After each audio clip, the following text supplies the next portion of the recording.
하루에 영양제 얼마나 드십니까? 저는 생각해 보니까 뭐 유산균, 비타민, 음. 오메가3 그리고 마그네슘 음. 거기에 뭐 기억도 안 나요. 뭐 여러 가지 또 더 먹고 있어요. 그런데 이게 먹으면서도요. 사실 이게 정말 필요한 걸까? 이런 생각이 들기도 합니다.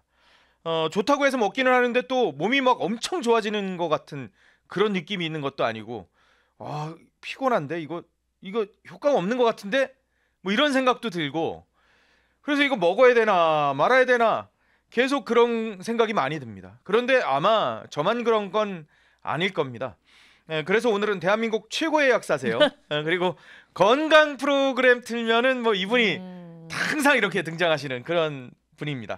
이지양 약사님 모시고요. 각종 영양제 그리고 건강식품 그리고 내 몸의 상태 이런 것들 얘기를 해보도록 하겠습니다. 어서 오십시오. 반갑습니다. 워낙 유명하신 분이시라서. 아유, 그런가요? 그럼요. 저희 TV조선만 해도 뭐 일주일에 한 몇 번씩 뵙는 것 같은데요. 아유, 네. 뭐 아무튼 많은 사람들이 건강해지면 좋겠다라는 생각으로 신념 중에 하나가 배워서 남주자. 배워서 남주자. 네. 그래서 계속 지식을 전파하시는 거군요. 저 혼자만 알고 있기에는 너무 예. 아깝고 그쵸. 또 제가 겪었던 그 시행착오를 다른 사람들은 겪지 않았으면 하는 그런 마음들. 전문가인데도 불구하고 전문가라서 시행착오가 더 많죠. 그래요? 왜냐하면 너무 많은 케이스가 있으니까. 그러니까 오히려. 네, 저를 가르친 건 환자분들이죠. 저를 가르친 건 환자분? 네, 저를 이만큼 키워주신 건 환자분들이죠. 환자분들이 자신의 몸을 보여주고 마음을 보여주고 뭐 이렇게 벗어 제낀 게 아니라 예. 저에게 그 모든 것들을 이렇게 다 오픈하시면서 제가 제품 드리면서 이제 치유를 하고 그 과정에서 뭐 여러 가지 시행착오들이 있었을 거예요. 어떻게 보면 케이스 스터디가 되는 거군요. 그렇죠. 그래서 이분들에게 받은 것을 또 다시 나눠야겠다. 네. 그런 마음으로 많이 이렇게. 저는 아까 말씀드렸습니다마는 뭐 온갖 영양제를 사실 많이 먹는 스타일이에요. 저는. 납꽃이 좋아요. 납비 전라도에서 납꽃이라고 하는데 윤기가 자르르 몸은 정직해요. 개기름이 흘려가지고 몸은 정직해요 진짜. 그렇습니까? 내가 보살핀 만큼 몸은 꽃처럼 피어나거든요. 그래서 내가 내 몸에 좋은 걸 넣어주면 내 몸은 절대로 배신하지 않죠. 약사님은 건강기능식품이나 영양제나 이런 걸 어떤 걸 드세요? 저도 많이 먹어요. 그래요? 직업적으로 많이 먹을 수밖에 없죠. 제가 먹지 않으면서 남에게 권할 수는 없잖아요. 근데 너무 많아가지고 뭘 먹어야 되는지 몰라서 이지양 약사님이 드시는 그런 건강기능식품이나 영양제는 어떤 게 있을까? 사실. 똑같아요. 사람들이 다 먹는 거. 저희들이 또 방송에 나와서 권하는 거 다 먹어요. 어떤 거 그러면은 저는 이제 드세요? 아침에 일어나면은 우리가 잘 때 네. 우리는 자지만 나라는 자아는 잠들지만 예. 내 뇌는 잠들지 않거든요. 그렇죠. 몸도. 예. 그렇죠. 밤새 내 몸이 열일을 하고 나면 몸이 탈수가 돼요. 예. 그래서 왜 아침에 일어나서 보면은 눈곱도 끼고 코딱지도 생기고 말라서 입도 그러는 마르고 거구나. 그러시는 분들이 있잖아요. 예. 그게 이제 체액이 부족하다는 신호인 거죠. 내 몸에 네. 수분이 부족하다. 네, 그래서 내 몸에 체액이 충분하면 아침에 일어나도 눈곱도 많이 안 끼고 이런 코딱지도 별로 안 생기고 입도 별로 안 말라요. 그래서 미리미리 탈수를 예방하고 체액을 촉촉하게 하기 위해서 아침에 일어나면 따뜻한 소금차 한 잔 마시는. 소금차요? 네. 그냥 물이 아니라. 네, 맞아요. 그 소금차 이제 뭐 저뿐만 아니라 많은 전문가들이 이 한 목소리로 우리 몸에 체액을 보충하려면 나트륨이 꼭 필요하다라고 말씀드리고 있는데 여기서 말하는 건 고염식을 하라는 게 아니라요. 고염식을 하라는 게 아니라 내 몸에 필요한 만큼의 소금은 먹자. 그러니까 고염식도 좋지 않고 저염식도 좋지 않다. 결국 몸은 균형이다. 이렇게 말씀을 드리는데 소금이 우리 몸에 꼭 필요한 이유는요. 우리 몸의 70%가 물인데 이 물이 내 몸속에 이렇게 저장이 되려면 삼투압이라는 게 꼭 필요하거든요. 그러니까 물을 끌어당기는 이 미네랄들이 있어야 되는데 그 미네랄들에서 가장 물을 잘 끌어당기는 게 나트륨이에요. 그래서 제가 왜 이걸 알게 됐냐면 제가 시골에서 약국을 했어요. 근데 시골에서 할머니들이 맨날 입이 마르시다고 해요. 맞아요. 저희 예. 어머니도 예, 그래요. 그래서 연세 드시면. 물 좀 자주 드세요 이렇게 말씀드리면 물 안 먹는데요. 왜 그러시냐 그러면 물 먹으면 오줌만 싸서 힘들다. 예. 그리고 할머니들은 또 요실금도 있으시잖아요. 맞아요. 네, 그러니까 자꾸 이게 실수하시고 예. 이러니까 안 드신다는 거예요. 그래서 음흠. 물 먹어봤는데 물 먹어봤자 입 더 마르고 화장실만 더 가. 그래서 왜 그렇지? 이제 이렇게 의문을 품게 오, 예, 된 예. 거죠. 이제 젊은 저희들은 그때만 해도 제가 20대, 30대니까 결합 조직이 많고 이러니까 물을 먹어도 이렇게 막 바로 화장실에 안 가거든요. 예, 근데 예. 어르신들은 그런 거예요. 어허. 그래서 저하고 다르니까 궁금해서 막 이렇게 공부를 해봤더니 너무 저염식을 하면서 물을 많이 먹게 되면 내 몸에서 물을 흡수하지 못하고 오히려 그냥 나가는 거군요. 나가는구나. 이제 이걸 알게 된 거죠. 그래서 그때부터 사람들에게 너무 고염식을 하는지 너무 저염식을 하는지 잘 살펴보고 조언을 해드리기 시작했죠. 그래서 따뜻한 소금차를 일어나서 예. 한 잔씩. 사실은 소금차 저 같은 경우는 이렇게 저도 이제 바쁘잖아요. 그러죠. 약국 하랴 뭐 방송하랴 막 예. 이러니까 국을 따뜻하게 끓여서 먹을 수 있는 처지는 못 돼요, 제가. 저 예. 역시도. 그래서 사실 삼시세끼 집밥을 드시는 분들은 굳이 소금차를 안 드셔도 될 수도 있어요. 네, 왜냐하면 물김치 드시고 그렇죠. 국 끓여 드시고 예. 이러면 거기서 얻을 수가 있는데 저 역시도 뭐 그걸 다 네. 규칙적으로 못 하시니까. 못하니까 이제 국물을 소금차로 응용해서 먹는 그래서. 거죠. 네. 그러면 그거는 그냥 물이고 네.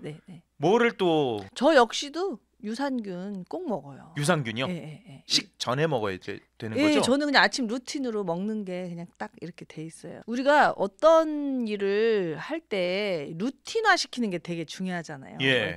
독서도 루틴, 운동도 그렇죠. 루틴. 근데 예. 저는 영양제 루틴도 되게 강조하거든요. 예. 습관이 돼야 영양제 먹는 것도 예, 규칙적으로. 예, 습관이 돼야 되더라고요. 그래서 저는 어허. 아침에 소금차 한 잔 마시면서 이렇게 조혈제도 먹고 유산균도 먹고 이렇게. 조혈제는 제가 이제 오랫동안 또 상담을 하면서 예. 환자분들에게 느낀 게 뭐냐면 체액도 부족하지만 혈액도 부족하다. 예. 그러니까 우리 인간이요. 음식만 먹고 사는 게 아니잖아요. 예. 음식. 탄수화물, 단백질, 지방 이거 음식인데 사실 음식보다 더 중요한 게 물이고. 예. 근데 물은 소금이 있어야만 흡수가 돼서 소금차고. 근데 인간이 더 정말로 중요한 게 산소예요. 산소. 예. 산소가 없으면 세포들은 다 죽어요. 산소가 부족할 때 정상세포가 암세포로 또 변하잖아요. 근데 산소를 전달하는 자동차가 우리 몸에 있거든요. 그게 바로 적혈구예요. 적혈구. 이 적혈구가 깨져 있고 적혈구가 부족한 사람들이 너무 많다는 걸 알게 됐어요. 혈액이죠, 혈액. 예. 아까 소금은 체액, 이 적혈구 혈액. 빨간색. 예. 적혈구 적자가 붉을적이잖아요. 그렇죠, 붉을적자. 예. 그래서 혈액을 부족한 사람들을 너무 많이 봐서 그 혈액을 채워줄 수 있는 영양제? 그게 어떤 거예요? 아까 말씀드린 조혈제라고. 그러니까 이게 많은 분들이 저는 빈혈은 아닌데요. 예. 이렇게 말씀하세요. 근데 빈혈은 한 방울만 뽑잖아요. 네. 한 방울만 뽑아서 이 한 방울의 적혈구에 헤모글로빈이라는 자동차가 제대로 들어있나 이걸 보는 건데 예. 제가 말하는 건 빈혈은 정상이더라도 자동차가 정상이에요. 이게 우리 온몸 온 혈액 60조 개의 혈액 세포들에게 다 산소를 골고루 공급할 수 있을 정도로 충분하냐. 예. 한 방울을 보는 거는 질의 문제죠. 빈혈. 네. 제가 말하는 건 양이에요. 양. 예. 그러니까 그걸 저는 이제 혈허 이렇게 말씀을 드려요. 혈액. 그래서 혈액이 부족한 사람들을 너무 많이 만난 거예요. 그래서 상담을 조혈제. 하면서 예. 저 역시도 그렇죠. 저도 출산을 3번을 했고요. 애국하셨네요, 진짜. 그때는 그냥 아무 생각 없이 애국자세요. 예. 아니 생각이 없었던 것 같아요. 우리 아이들 보니까 너무 지혜로운데 우리는 그냥 쟤도 낳고 쟤도 나니까 나도 낳는가 보다 하고 낳던 세대. 그리고 이제 저는 또 갱년기가 되었잖아요. 근데 갱년기라는 게 뭐냐면 생리를 하지 않는 몸이 된 거잖아요. 이게 무슨 말이냐? 생리를 한다는 거는 혈액을 내보내는 건데 이 혈액을 만드는 게 이 골수 뼈거든요. 뼈에서 내가 임신할 수 있는 몸이기 때문에 자궁에 순환을 시키기 위해서 혈액을 계속 공급을 해주는 건데 이제 더 이상 임신을 하지 않는 몸이 되니까 골수에서 혈액을 더 안 만들어내는. 네, 네. 가임기 때는 혈액도 많이 만들고 많이 나가기도 하지만 예. 갱년기가 딱 되면 혈액을 만들지도 않고 나가지도 않아요. 않고. 자, 그럼 이게 어떤 의미냐? 혈액을 안 만든다. 모든 세포는 혈액을 먹고 일을 하는데 혈액이 더 없다. 그러나 제 삶만 보더라도 예. 가임기 때하고 갱년기 때 봤을 때 저는 지금 더 왕성하게 일을 하거든요. 혈액 소비량은 그대로라는 거예요. 혈액은 덜 만들어졌는데 예. 혈액 소비량은 많은데 그러면 인풋과 아웃풋이 안 맞잖아요. 그래서 소외되는 세포가 생기고 예. 혈액을 못 받은 세포는 삐뚤어지면서 질병으로 가는 거죠. 그래서 혈액을 보충하는 게 혈액 순환보다 훨씬 중요하다. 그거를 안 거예요. 임상을 하면서. 왜냐하면 많은 사람들이 저는 손발이 너무 차요. 저는 배가 너무 차요. 혈액 순환이 안 되나 봐요. 그런 분들 많으시죠. 네, 이렇게 저를 찾아와서 저도 처음에는 잘 몰랐을 때는 혈액 순환제를 드려봤는데 혈액 순환제를 드렸더니 손발이 따뜻해지는 거는 일시적인 거고 오히려 심장이 두근두근하고 오히려 열이 차오르고 혈액 순환제를 먹고 잠을 못 잤어요. 심장이 두근거렸어요. 눈이 충혈돼서 이러는 거예요. 그래서 아니 왜 그러지? 혈액이 없는 상태에서 순환제 엑셀을 밟아버리니까 오히려 과열이 나는구나. 그러네요. 이걸 알게 된 거예요. 그래서 혈액 순환이 중요한 게 아니라 혈액 자체가 없구나. 양이 중요하다. 네, 혈액이 없으니까. 왜냐하면 물의 성질 있잖아요. 혈액은 물이잖아요. 물은 흘러요. 그렇죠. 혈액이 많으면 순환이 안 될 수가 없어요. 그러네요. 우리 몸은 순환계예요. 특히나 심장에서 나온 혈액이 다시 심장으로 돌아가게 설계가 돼 있어요. 그러니까 혈액이 충분하면 순환이 안 될 수가 없는 거예요. 죽은 사람만 안 되는 거예요. 그러네요. 그러면은 약사님은 일단 소금차, 유산균, 조혈제 그걸 꼭 챙겨 먹죠. 요 세 가지를 아침에 하시는 거예요? 이제 공복시에 먹고요. 이제 식후에 또 먹어요. 식후에 또 드세요? 네. 뭘 드세요, 그건? 식후에는 또 제가 이제 나이가 있으니까 관절 건강을 위해서 MSM도 먹고 칼슘, 마그네슘, 미네랄도 먹고. 왜 이렇게 놀라세요? 아니 저보다 더 많이 드시네요, 진짜로. 제가 더 연식이 오래됐잖아요. 아니 그래도요. 올해 좋은 일을 하려면 제가 건강해야 되니까. 그렇죠, 그럼요. 오메가3, 오메가6 이런 기름류도 먹고 스트레스를 받으면 교감신경을 안정시키는 제품도 먹고 또 이제 제가 좀 칙칙해 보이네. 그러면 항산화제도 먹고. 건강기능식품 관련한 프로그램들을 많이 하시는데 출연하시는 프로그램의 상품들을 거의 다 드시는 것 같은데요? 그 프로그램에 나오는 제품들을 먹는 건 아니고요. 저는 이제 또 제가 취급하는 제품이 있으니까 약사들이 만든 학회 제품 이제 그런 제품을 이제 주로 테스팅도 하면서도 먹고 저를 위해서도 먹고 또 반품 받은 것도 먹고 반품 받은 것도 아니 그럼 다양하게 먹고 있습니다. 하루에 몇 알 정도를 평균 드시는 거예요? 세어보진 않았는데요. 뭐 아무튼 저는 이게 일이잖아요. 그래서 먹죠. 이것저것 많이 먹죠. 근데 그거를 다 먹기가 그럼요. 그래서 좀 힘들잖아요. 이제 제 컨디션에 따라서 제가 이제 판단해서 먹는 거죠. 무조건 막 이렇게 먹는 게 아니라 여러 건강기능식품이나 영양제 중에 추천하고 싶은 것 딱 한 가지만 꼽으라 그러면 어떤 걸 가지요? 꼽으시죠? 그래도 제가 남녀노소 누구나 그래도 먹어야 된다라고 추천하고 싶은 건 칼슘, 마그네슘, 아연, 셀레늄 이런 거를 미네랄이라고 하거든요. 아까 말씀드린 나트륨, 소금도 미네랄의 일종이고요. 미네랄. 왜냐면 미네랄이 있어야 물을 잡으니까요. 생명의 근원은 물이에요. 지구의 70%도 물이고 우리도 엄마 뱃속에서 나왔잖아요. 그러니까 양수의 조성이나 이 체액의 조성이나 바닷물의 조성이 같은데 그게 미네랄이 없으면 안 돼요. 그럼 미네랄 제제를 1순위로 딱 꼽으시는 저는 거군요. 항상 꼽아요. 그럼 가격도 저렴해요. 가성비가. 그래요? 이게 통합된 미네랄 제제를 먹으면 되는 건가요? 칼슘, 마그네슘, 근데 이제 밀양 원소라고 해서 밀양 미네랄까지 복합돼 있는 게 많이 나와 있어요. 요즘은 또 거기에 비타민 K까지, 비타민 D까지 이렇게 들어 있어요. 한 알에 그냥 딱 들어 있는 게 있군요. 그러면 탑 1이 미네랄 제제라면 탑 2나 탑 3까지 꼽는다면 어떤 거를? 탑 2를 뽑으라면 이제 유산균 제제죠. 그다음엔 유산균. 뱃속이 건강해야 모든 게 태평 그렇죠. 예, 예, 잘 예. 먹고 잘 싸야. 맞아요. 그래서 또 면역의 핵심이 또 예. 내 몸이 사실은 내 것만은 아니거든요. 오. 이 내 몸을 내 거라고 생각하는 순간 무너져요. 예. 내 몸은 다른 미생물들하고 쉐어한다. 그래서 쓰임이 다 되면 다시 돌려놓는다. 그래서 돌아간다 이런 표현 하잖아요. 예, 그렇죠. 그래서 내 세포수보다 더 많은 균들이 내 뱃속에 살고 있는데 이 균들이 좋아하는 음식을 내가 먹어줘야 균도 살고 나도 살고. 그리고 이 균들이 내 뱃속에서 살면서 내가 살 수 있도록 좋은 물질을 많이 만들어주거든요. 이 균들이 우리에게 협업을 안 해주면 예. 우리가 질병에 걸려요. 그래서 유산균. 예, 유산균의 먹이도 있고 유산균도 있고 또 유산균 생성 물질도 있고 예. 여러 가지가 있는데 그거는 그 환자분의 상태에 따라서 제가 이제 권해드리죠. 탑 3는 세 번째는 뭐예요? 그러면은? 저는 또 하나 고른다고 한다면 콜라겐 권하고 있습니다. 콜라겐이요? 네, 네. 약간 의외인 것 같습니다. 저는 콜라겐의 중요성을 10년 전부터 굉장히 말을 많이 했어요. 그래요? 그래서 약사님들은 제가 이제 뭐 대중 강의 하기 전에 저는 이미 약사님들 학회에서 약사님들을 대상으로 강의를 먼저 시작을 했었거든요.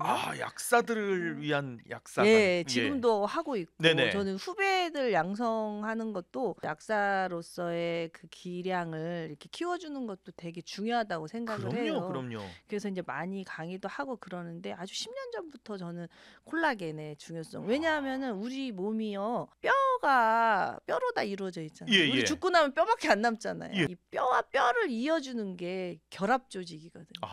모든 것을 다. 또 피부하고 뼈를 이어주는 것도 결합 조직. 예. 이 결합 조직에 제일 중요한 게 콜라겐이에요. 그래서. 네, 그리고 또 우리가 오래 살게 됐잖아요. 그럼요. 네, 갑자기 오래 살게 됐잖아요. 120세 시대예요. 그런데 만약에 이 결합 조직이 느슨해져 버리면 다 이렇게 돼 버려요. 중력의 지배로 무너져 버려요.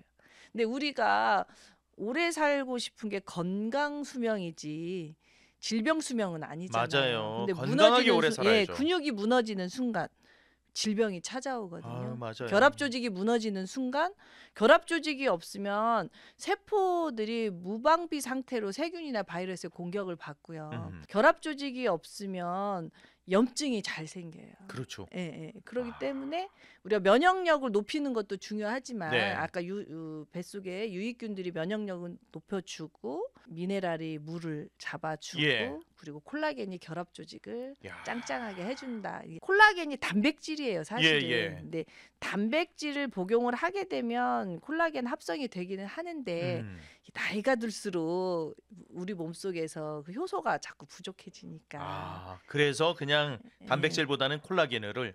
네, 단백질을 음식으로 많이 섭취를 하는 것은 기본이고 예. 많이가 아니라 적정량. 예. 식습관은 기본이면서도 추가로 섭취를 한다면 저는 콜라겐을 강조를 하고 근데 있습니다. 이게 콜라겐도요. 뭐 여러 종류가 있더라고요. 음. 먹는 뭐 이렇게 뭐 것도 있고 뭐 젤리 같은 것도 있고 뭐 약 같은 것도 있고 음.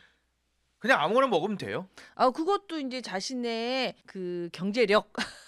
경제력이요? 네, 왜냐하면 콜라겐도 이게 좀 저렴한 것부터 고가까지 되게 많아요. 네, 그것도 되게 중요하고요. 또 흡수력. 예. 그러니까 점막이 좀 약하시고 이 흡수가 잘 안 되는 분은 돈이 있더라도 비싼 걸 못 드세요. 함량이 높아도 이렇게 쫙 사람 흡수를 체질별로 다른 네, 거군요. 흡수를 그러면 못 하세요. 뭐가 더 좋다 나쁘다 이렇게 그건 꼭... 아니고요. 돈 있다고 좋은 걸 먹을 수 있는 것도 아니에요.